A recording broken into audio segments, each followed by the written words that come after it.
ನಮ್ಮಲ್ಲಿ ಯಾವುದೇ ಆದಂಥ ಆತಂಕ ಪಡುವಂಥ ಶಾರ್ಟೇಜ್ ಏನೂ ಇಲ್ಲ. ಯಾರೂ ಪ್ಯಾನಿಕ್ ಆಗೋದು ಬೇಡ. ಸಾಕಷ್ಟು ಪ್ರಮಾಣದಲ್ಲಿ ನಮಗೆ ಇಂಧನನ ಸಪ್ಲೈ ಮಾಡ್ತಾ ಇದ್ದಾರೆ ಕಂಪನಿಯವರು. ರಷ್ಯಾದಿಂದ ಬಹಳ ದೊಡ್ಡ ಪ್ರಮಾಣದಲ್ಲಿ ನಮಗೆ ಕ್ರೂಡ್ ಆಯಿಲ್ ಬರ್ತಾ ಇದೆ. ಯಾವುದೇ ರೀತಿ ಸಮಸ್ಯೆ ಇಲ್ಲ. ಕೇಂದ್ರ ಸರ್ಕಾರದಿಂದ ಪೆಟ್ರೋಲ್ಗಾಗಲಿ ಡೀಸೆಲ್ಗಾಗಲಿ ಒಂದು ನಯಾ ಪೈಸಾ ಕೂಡ ಜಾಸ್ತಿ ಮಾಡಿಲ್ಲ. ತುಂಬ ಅಪಾಯ ಇದೆ. ನಾನು ಹೇಳ್ತೀನಿ, ಪೆಟ್ರೋಲ್ ಡೀಸೆಲ್ಲು ತುಂಬ ಅಪಾಯ ಇದೆ. ಯಾವುದೇ ಕಾರಣಕ್ಕೂ ಆತಂಕ ಬೇಡ. ಸ್ಟೋರೇಜು ನಮ್ಮಲ್ಲೂ ಸ್ಟೋರೇಜ್ ಕೆಪಾಸಿಟಿ ಒಂದೊಂದು ಬಂಕಲ್ಲೂ 40,000 60,000 ಲೀಟ್ರ್ವರೆಗೂ ಕೆಪಾಸಿಟಿ ಇದೆ. ಸಿಗದೇ ಹೋದರೂ ಕೂಡ ಒಂದು ಅರ್ಧ ದಿವಸ ವೆಯ್ಟ್ ಮಾಡಬೇಕಾದಂಥ ಪರಿಸ್ಥಿತಿ ಬರಬಹುದು.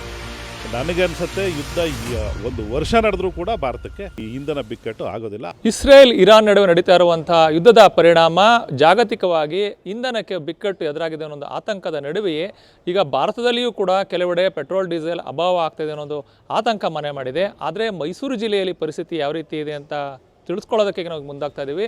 ಮೈಸೂರು ಪೆಟ್ರೋಲಿಯಂ ವ್ಯಾಪಾರಿಗಳ ಒಕ್ಕೂಟದ ಈಗ ಪ್ರಮುಖರು ನಮ್ಮ ಜೊತೆ ಇದ್ದಾರೆ. ಅವರೀಗ ಮಾಹಿತಿಯನ್ನು ನೀಡ್ತಾ ಹೋಗ್ತಾರೆ. ಈಗ ಮೊಟ್ಟ ಮೊದಲು ಮೇಡಮ್, ಈಗ ಮೈಸೂರಲ್ಲಿ ಯಾವ ರೀತಿ ಪರಿಸ್ಥಿತಿ ಇದೆ ಅಂತ?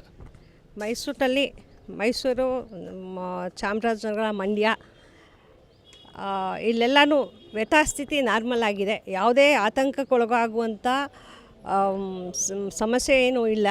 ಆದರೆ ನಾನು ಈ ಮೂಲಕ ಏನಕ್ಕೆ ನಾವು ಪತ್ರಿಕೆಗೆ ಬಂದ್ವಿ ಅಂತ ಹೇಳಿದ್ರೆ, ಬೇರೆ ಜಿಲ್ಲೆಗಳಲ್ಲಿ ಕೆಲವರು ಡೀಲರ್ಸ್ ಪರ್ಚೇಸ್ ಮಾಡದೆ ಅಲ್ಲಿ ಸಿಗದೇ ಇದ್ದಾಗ ಅಕ್ಕಪಕ್ಕದ ಬಂಕ್ಗಳಿಗೆ ಪ್ಯಾನಿಕ್ಕಾಗಿ ಜನ ಹೋಗಿ ತುಂಬಿಸ್ಕೊಳ್ಳೋದು, ಕ್ಯಾನಲ್ಲಿ ತೊಗೊಂಡು ಹೋಗೋದು, ಕೊಳಗಾದಲ್ಲಿ ತೊಗೊಂಡು ಹೋಗೋದು, ಇದನ್ನೆಲ್ಲ ನಾವು ಟಿ ವಿನಲ್ಲಿ ನೋಡಿದ್ಮೇಲೆ ನಮಗನ್ನಿಸ್ತು ನಮ್ಮ ಗ್ರಾಹಕರಿಗೆ ನಾವು ಸರಿಯಾದಂಥ ಮಾಹಿತಿ ನೀಡಬೇಕು. ಯಾಕೆಂದರೆ ನಮಗೆ ಕೇಂದ್ರ ಸರ್ಕಾರದಿಂದ ಮತ್ತು ನಮ್ಮ ಕಂಪ್ನಿಗಳಿಂದ OMCಗಳಿಂದ ತುಂಬ ಸಹಕಾರ ಇದೆ. ಎಲ್ಲೂ ಯಾರಿಗೂ ಕೊರತೆ ಆಗದೆ ಇದ್ದಂಗೆ ಅವರು ತುಂಬ ಚೆನ್ನಾಗಿ ಪ್ಲ್ಯಾನ್ ಮಾಡಿದ್ದಾರೆ. ನಮ್ಮ ಡೀಲರ್ಸ್ಗಳು ಕೂಡ ನಾವೆಲ್ಲರೂ ಪ್ಲ್ಯಾನ್ ಮಾಡಿಕೊಂಡು ನಮ್ಮ ಫೀಲ್ಡ್ ಆಫೀಸರ್ ಸಹಕಾರದೊಂದಿಗೆ ನಾವು ತುಂಬ ಚೆನ್ನಾಗಿ ಲೋಡ್ಗಳು ತೊಗೊಂಡು ಗ್ರಾಹಕರಿಗೆ ನೀಡ್ತಾ ಇದ್ದೀವಿ. ನಮ್ಮಲ್ಲಿ ಯಾವುದೇ ಆದಂಥ ಆತಂಕ ಪಡುವಂಥ ಶಾರ್ಟೇಜ್ ಏನೂ ಇಲ್ಲ. ಯಾರೂ ಪ್ಯಾನಿಕ್ ಆಗೋದು ಬೇಡ. ಬಾಟ್ಲಲ್ಲಿ ತುಂಬಿಸಿಟ್ಕೊಳ್ಳೋದು, ಮನೆ ಒಬ್ಬರು ಕ್ಯಾನಲ್ಲಿ ತೊಗೊಂಡು ಹೋಗ್ತಾಯಿದ್ರು, ಕಟ್ಟಾಗಿ ಕೆಳಗೆ ಬಿದ್ದೋಯ್ತು, ಅವಾಗ ಹೊಟ್ಟೆ ಉರಿಯುತ್ತೆ. ಅದನ್ನು ಎತ್ಕೊಳ್ಳೋಕ್ಕೂ ಆಗೋಲ್ಲ. 20 ಲೀಟ್ರ್ ತೊಗೊಂಡು ಹೋಗ್ತಾ ಇದ್ದಂಥ ಕ್ಯಾನ್ ಬಿದ್ದೋದಾಗ ಏನು ತೊಗೊಳಕ್ಕೂ ಆಗೋಲ್ಲ. ಮತ್ತು ಅಕಸ್ಮಾತಾಗಿ ಏನಾದರೂ ಒಂದು ಅಲ್ಲಿ ಅವಘಡ ನಡೀತು, ಹಾಗೆಲ್ಲ ಆದಾಗ ನಾವೇ ಜವಾಬ್ದಾರರು. ಯಾಕೆ ನಮ್ಮ ಗ್ರಾಹಕರಿಗೆ ನಾವು ಸರಿಯಾದಂಥ ಮಾಹಿತಿ ಕೊಡದೆ ಹೋದಾಗ ಅವ್ರಿಗೂ ಬೇಸರ ಆಗ್ಬೋದು. ನೋಡಪ್ಪ, ನಾವು ಇವ್ರ ಹತ್ರ ಇಷ್ಟು ವರ್ಷದಿಂದ ವ್ಯವಹಾರ ಮಾಡ್ತಾಯಿದ್ವಿ, ನಮಗೊಂದು ಮಾಹಿತಿ ಸರಿಯಾಗಿ ತಲುಪಿಸ್ಲಿಲ್ಲ ಅಂತಲೂ ಆಗ್ಬೋದು. ಮತ್ತು ನಮ್ಮದು ಕೂಡ ಜವಾಬ್ದಾರಿ ಇದೆ ಅಂತ ತಿಳಿದು ನಾವು 3 ಕಂಪನಿಯ ಅಧ್ಯಕ್ಷರುಗಳು ಸೇರಿ ನಮ್ಮ ಗ್ರಾಹಕರಿಗೆ ಸರಿಯಾದ ಮಾಹಿತಿಯನ್ನು ನೀಡೋಣ. ಕೇಂದ್ರ ಸರ್ಕಾರದಿಂದ ಪೆಟ್ರೋಲ್ಗಾಗಲಿ ಡೀಸೆಲ್ಗಾಗಲಿ ಒಂದು ನಯಾ ಪೈಸಾ ಕೂಡ ಜಾಸ್ತಿ ಮಾಡಿಲ್ಲ. ಅದನ್ನು ಅವ್ರಿಗೆ ಮನದಟ್ಟು ಮಾಡೋಣ. ಯಾಕೆಂದರೆ ದುಡ್ಡು ಜಾಸ್ತಿ ಆದರೆ ತಾನೇ ಶಾರ್ಟೇಜ್ ಇದೆ, ಅದಿದೆ, ಇದಿದೆ ಅಂತ ಅನುಮಾನಗಳು ಬರುತ್ತೆ. ಆದ್ದರಿಂದ ನಿಮ್ಮ ಮೂಲಕ ಗ್ರಾಹಕರಲ್ಲಿ ವಿನಂತಿ ಮಾಡ್ಕೊಳ್ತೀವಿ, ಯಾರೂ ಪ್ಯಾನಿಕ್ ಆಗೋದು ಬೇಡ. ಬಾಟ್ಲಲ್ಲಿ ಕ್ಯಾನಲ್ಲಿ ತುಂಬಿಸ್ಕೊಳ್ಳೋದು ಬೇಡ. ಯಾವಾಗ ಬೇಕು ಬಂದು ನೀವು ಧಾರಾಳವಾಗಿ ಎಲ್ಲ ಬಂಕ್ಗಳಲ್ಲೂ ತೊಗೊಂಡು ಹೋಗ್ಬೋದು ಅಂತ ನಿಮಗೆ ಒಂದು ಸಂದೇಶ ರವಾನೆ ಮಾಡಬೇಕು ಅಂತ ನಾವು ಬಂದಿದ್ದೀವಿ. ಸರ್, ಈಗ ಕೆಲವು ಕಡೆ ಒಂದು ಅಭಾವ ಆಗಿದೆ ಅಂದ್ಬಿಟ್ಟು ಜನ ಸಾಲುಗಟ್ಟಿ ನಿಂತ್ಕೊಂಡು ತಗೋತಾರೆ. ಅದಕ್ಕೆ ಏನು ಕಾರಣ ಇರ್ಬೋದು ಅಂತ? ಯಾವುದೇ ಅಭಾವ ಪೆಟ್ರೋಲಿಯಂ ಪ್ರಾಡಕ್ಟಲ್ಲಿ ಇಲ್ಲ ಸದ್ಯದ ಪರಿಸ್ಥಿತಿಯಲ್ಲಿ. ಯುದ್ಧ ಪ್ರಾರಂಭವಾದಾಗಿನಿಂದ ನಾವು ನೋಡ್ತಾ ಇದ್ದೀವಿ, ಸಾಕಷ್ಟು ಪ್ರಮಾಣದಲ್ಲಿ ನಮಗೆ ಇಂಧನನ ಸಪ್ಲೈ ಮಾಡ್ತಾ ಇದ್ದಾರೆ ಕಂಪ್ನಿಯವರು. ಎಲ್ಲೋ ಕೆಲವು ಕಡೆ ಸ್ವಲ್ಪ ನಿಧಾನವಾಗಿ ಸ್ವಲ್ಪ ಸಪ್ಲೈ ಆಗ್ತಾ ಇರ್ಬೋದು ಹೊರತು, ಬಟ್ ಸಿಟಿಗಳ ಕಡೆ ಯಾವುದೇ ರೀತಿಯ ಅಭಾವ ಇಲ್ಲ.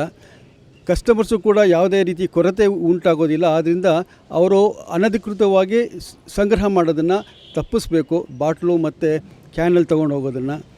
ಇದರಿಂದ ಬೇರೆಯವ್ರಿಗೂ ಕೂಡ ಅಗತ್ಯಕ್ಕೆ ನಾವು ಕೊಡ್ಬೋದು, ಸಪ್ಲೈ ಮಾಡ್ಬೋದು ಅಂತ ನಮ್ಮ ಒಂದು ಅನಿಸಿಕೆ. ಈ ವಿಷಯಗಳನ್ನೆಲ್ಲ ತಮ್ಮ ಮುಂದೆ ಹೇಳ್ಕೋಬೇಕು ಅಂತೇಳಿ ನಾವು ಈ ಪತ್ರಿಕಾಗೋಷ್ಠಿನ ಕರೆದಿದ್ದೀವಿ. ಈಗ ಕೆಲವು ಕಡೆ ಆತಂಕಕ್ಕೆ ಒಳಗಾಗಿ ಸಂಗ್ರಹ ಮಾಡಿ ಇಟ್ಕೋತಾ ಇದ್ದಾರೆ. ಅದರಿಂದ ಏನೆಲ್ಲ ಅಪಾಯ ಆಗ್ಬೋದು ಸರ್? ಮೈಸೂರಿನಲ್ಲಿ ಕೂಡ ಸ್ವಲ್ಪ ಸಮಯದ ಹಿಂದೆ ನೋಡಿ ಒಂದು ಇನ್ಸಿಡೆಂಟ್ ಆಯಿತು. ಏನೋ ಸೋಷಿಯಲ್ ಮೀಡಿಯಾದಲ್ಲಿ ಬಂತು ಅಂತ ಹೇಳಿ ₹500 ಆಗುತ್ತೆ ಅನ್ನೋ ಒಂದು ಮಟ್ಟಕ್ಕೆ ವದಂತಿ ಹಬ್ಬಿ ಸಾಲುಗಟ್ಟಿ ನಿಂತ್ಕೊಂಡ್ಬಿಟ್ರು ಜನ. ಕ್ಯಾನ್ಗಳಲ್ಲಿ ತೊಗೊಂಡೋದ್ರು, ಏನೋ ಪ್ಲಾಸ್ಟಿಕ್ ಕಂಟೈನರ್ಸ್ ತೊಗೊಂಡ್ರು, ಮನೆಗಳಲ್ಲಿ ಸ್ಟೋರ್ ಮಾಡೋರು. ಪೆಟ್ರೋಲಿಯಂ ಪ್ರಾಡಕ್ಟು ಏನೋ ಭಾಳ ಫೈರ್ ಹಜಾರ್ಡು. ಏನಾದರೂ ಬೆಂಕಿ ಹತ್ತಿದರೆ ಅದನ್ನು ಇಡೀ ಮನೆ ಭಸ್ಮ ಆಗ್ಬೋದು. ಬರೀ ಒಂದು ಸಣ್ಣ ಅಮೌಂಟಿಗೆ ಹೋಗಿ ನಮ್ಮ ಮನೇನ ಮಕ್ಕಳಿಗೆ ಅಥವಾ ಅಕ್ಕಪಕ್ಕದ ನಿವಾಸಿಗಳಿಗೆ ಕೂಡ ಅಪಾಯ ಆಗೋಂಥ ಒಂದು ಪರಿಸ್ಥಿತಿ.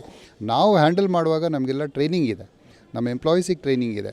ಈಗ ಮನೆಗಳಲ್ಲಿ ಇಟ್ಟವ್ರಿಗೆ ಏನು ಟ್ರೈನಿಂಗ್ ಇರುತ್ತೆ? ಟ್ರೈನಿಂಗ್ ಇರೋದಿಲ್ಲ. ಹಾಗಾಗಿ ಯಾವುದೇ ಕಾರಣಕ್ಕೆ ತಾವು ಸ್ಟೋರ್ ಮಾಡೋದು ಖಂಡಿತವಾಗ್ಲೂ ಅಗತ್ಯ ಇಲ್ಲ. ಏನು ಸಿಗದೇ ಹೋದರೂ ಕೂಡ ಒಂದು ಅರ್ಧ ದಿವಸ ವೆಯ್ಟ್ ಮಾಡಬೇಕಾದಂಥ ಪರಿಸ್ಥಿತಿ ಬರಬಹುದು.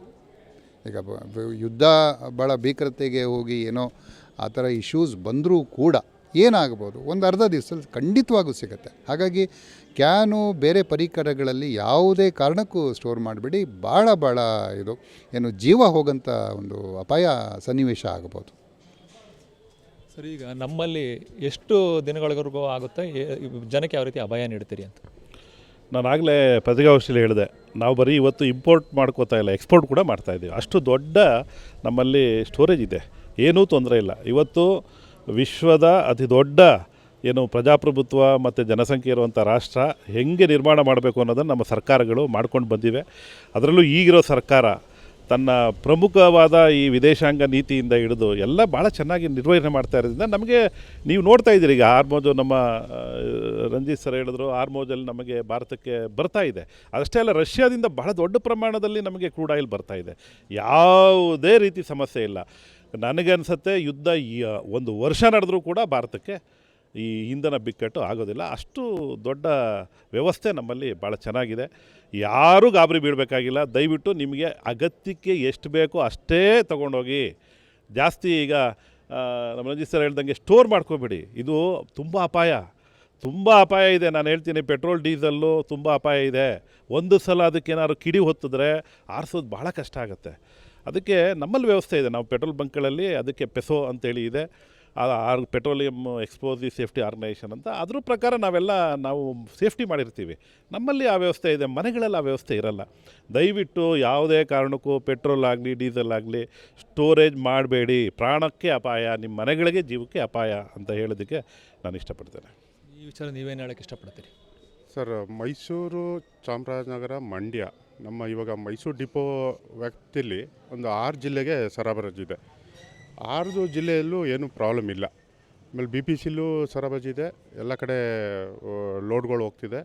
ಇವನ್ ನಾವು ಇವಾಗ ಪ್ರೆಸ್ ಮೀಟಲ್ಲಿ ಹೇಳ್ದಂಗೆ ರಜು ದಿನದಲ್ಲೂ ನಮ್ಮ ಕಂಪ್ನಿಗಳು ವರ್ಕ್ ಮಾಡ್ತಾಯಿದ್ದಾರೆ. ರಜು ದಿನಗಳಲ್ಲೂ ನಮಗೆ ಪ್ರಾಡಕ್ಟ್ ಕೊಡ್ತಾಯಿದ್ದಾರೆ. ಅದರಿಂದ ಏನು ಶಾರ್ಟೇಜ್ ಇಲ್ಲ.